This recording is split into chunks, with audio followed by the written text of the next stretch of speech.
बिहार में स्वास्थ्य व्यवस्था को लेकर एक बार फिर से बड़े सवाल खड़े हो गए हैं। एक तरफ मुख्यमंत्री सम्राट चौधरी सरकारी अस्पतालों को मजबूत बनाने और मरीजों को स्थानीय स्तर पर बेहतर इलाज देने की बात कर रहे हैं, तो दूसरी तरफ जमीनी हकीकत ऐसी है कि कई अस्पतालों में डॉक्टर, दवा और जांच जैसी बुनियादी सुविधाओं की कमी आज भी मरीजों की परेशानी बढ़ा रही है।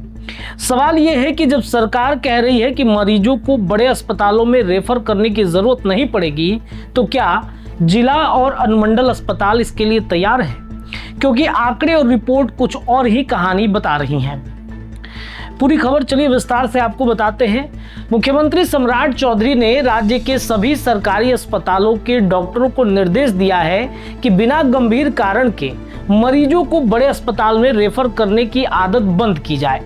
सरकार का कहना है कि जिला और अनुमंडल स्तर के अस्पतालों में उपलब्ध सुविधाओं का इस्तेमाल किया जाए और सामान्य बीमारी का इलाज स्थानीय स्तर पर ही किया जाए। मुख्यमंत्री ने कहा कि छोटे मामलों में मरीजों को सीधा पटना या मेडिकल संस्थानों में भेज देने से वहां दबाव बढ़ता है और मरीजों को भी परेशानी होती है। लेकिन सवाल यही है कि क्या बिहार के जिला अस्पताल इस जिम्मेदारी को निभाने के लिए पूरी तरीके से तैयार है? क्योंकि इसी बीच नवादा से आई एक घटना ने स्वास्थ्य व्यवस्था पर फिर सवाल खड़ा किया। पकवरिया गांव थाना क्षेत्र के सरकारी अस्पताल में महिला और उसके गर्भ में पल रहे बच्चे की मौत का मामला सामने आया है। ये सिर्फ एक जिले की कहानी नहीं है। बिहार के कई सरकारी अस्पतालों में डॉक्टरों की कमी, जांच सुविधाओं की कमी और संसाधनों की समस्या लगातार सामने आती रही है। अब बात करते हैं सीएजी यानी नियंत्रक एवं महालेखा परीक्षक की रिपोर्ट की।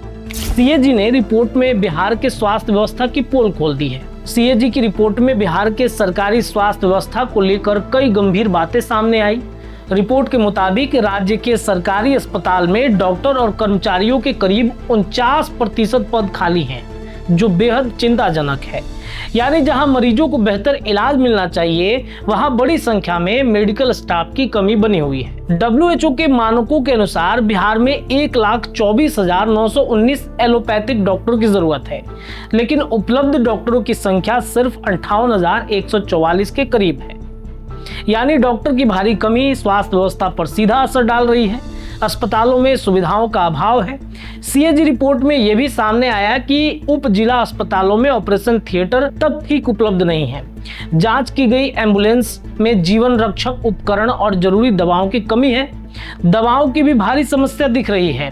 सरकारी अस्पतालों में ओपीडी और भर्ती मरीजों के लिए जरूरी दवाओं की उपलब्धता भी संतोषजनक नहीं पाई गई।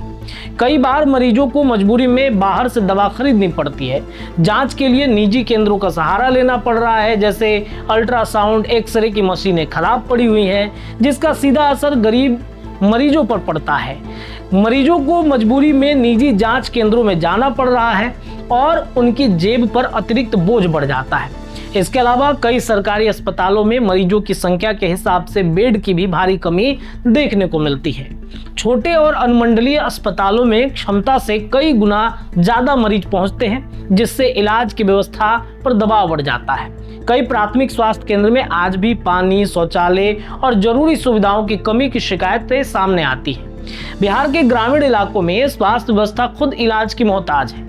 राज्य के प्राथमिक स्वास्थ्य केंद्र, पीएचसी स्टाफ की भारी कमी, जर्जर इमारतों और बुनियादी सुविधाओं के अभाव से जूझ रहा है। इसका सीधा असर बोझ गांव के आम लोगों की जिंदगी पर पड़ता है। कई पीएचसी में आपातकालीन सेवाएं तक बंद हैं। मरीज बरामदों में पड़े रहते हैं और प्रसूति सेवाओं के लिए महिलाओं को कई किलोमीटर दूर जाने को मजबूर होना पड़ता है। अब बात करते हैं रेफर सिस्टम पर, जो सम्राट चौधरी कह रहे हैं। सरकारी अस्पतालों में डॉक्टरों की भारी कमी की वजह से कई बार मरीजों को बड़े अस्पताल में रेफर किया जा रहा है। जिस मरीज का इलाज जिला स्तर पर हो सकता था, उसे दूसरे शहर में भेजा जाता है। इससे गरीब परिवार को आर्थिक और मानसिक दोनों परेशानियां झेलनी पड़ती हैं। हालांकि सरकार की ओर से स्वास्थ्य व्यवस्था सुधारने के लिए कई कदम उठाने की बात कही जा रही है। स्वास्थ्य बजट भी बढ़ाया गया है। स्वास्थ्य सेवाओं को लेकर बिहार सरकार ने कई स्तरों पर बड़े फैसले लिए हैं, जिसमें 2026-27 के लिए राज्य का स्वास्थ्य बजट 21.270 करोड़ कर दिया। साथ ही इस साल के अंत तक 3200 नए हेल्थ सेंटर खोलने का लक्ष्य रखा गया है। चिकित्सकों सहित सभी स्वास्थ्य कर्मियों की 100% उपस्थिति सुनिश्चित करने के लिए बायोमेट्रिक अटेंडेंस की व्यवस्था भी की गई है। साथ ही सरकारी डॉक्टरों की प्राइवेट प्रैक्टिस पर भी रोक लगाई गई है। डॉक्टरों की उपस्थिति सुनिश्चित करने के लिए बायोमेट्रिक अटेंडेंस और निरीक्षण जैसे कदम भी उठाए जा रहे हैं, लेकिन असली सवाल जमीन पर बदलाव का है, क्योंकि अस्पताल की इमारत बना देना ही काफी नहीं होता है। जब तक वहां डॉक्टर ही नहीं होंगे, जांच की सुविधा नहीं होगी और दवा उपलब्ध नहीं होंगी, तब तक मरीजों की समस्या खत्म नहीं हो सकती है। अब बात उस रिपोर्ट की करते हैं जिसने सबसे ज्यादा चिंता बढ़ाई है। एक रिपोर्ट के मुताबिक दक्षिण भारत के राज्यों में सरकारी अस्पतालों में इलाज का औसतन खर्च 1357 रुपए है, लेकिन बिहार में यही खर्च बढ़कर 10,533 रुपए तक बढ़ जाते हैं। यानी जिस सरकारी अस्पताल को गरीबों का सहारा माना जाता है, वही इलाज के लिए मरीजों को ज्यादा खर्च करना पड़ता है। कई परिवार को इलाज के लिए कर्ज भी लेना पड़ रहा है। कई बार गहने तक गिरवी रखने की नौबत आ जाती है। ये स्थिति है बिहार में। देखिए, प्रधानमंत्री, मुख्यमंत्री के तरफ से कई सुविधाएं मिल रही हैं, बावजूद इसके यहाँ पर कहानी कुछ और है। बिहार में स्वास्थ्य व्यवस्था सुधारने के दावे तो लगातार किए जा रहे हैं, लेकिन सवाल यही है कि गांव का एक मरीज जब तक अस्पताल पहुंचेगा, क्या उसे डॉक्टर मिलेंगे, क्या जरूरी जांच होगी, क्या दवाएं मिलेंगी? क्योंकि किसी भी राज्य की असली तरक्की सिर्फ सड़क और इमारतों से नहीं होती। असली विकास तब होता है जब आम आदमी को समय पर और भरोसेमंद इलाज मिले।